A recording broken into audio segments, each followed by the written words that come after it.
The Little Indian River is a trout stream flowing through the Hiawatha National Forest in Michigan's Upper Peninsula.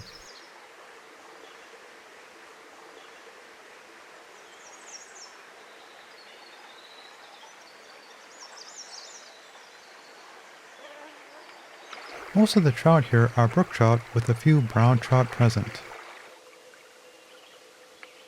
Most of the brook trout are on the small side, but larger sized fish are occasionally encountered.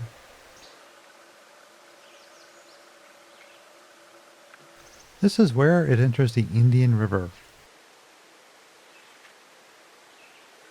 The stream is scenic with clean but tanin-stained water, a sandy bottom, and lots of woody debris, offering good cover for the trout.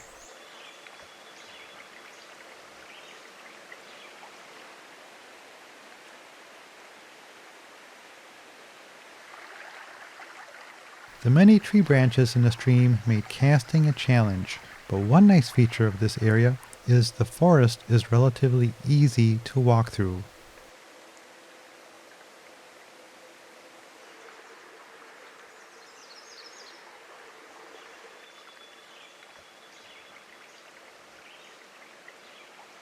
Despite the difficulty in casting, I was still able to fish with some effectiveness and ended up catching a brook trout.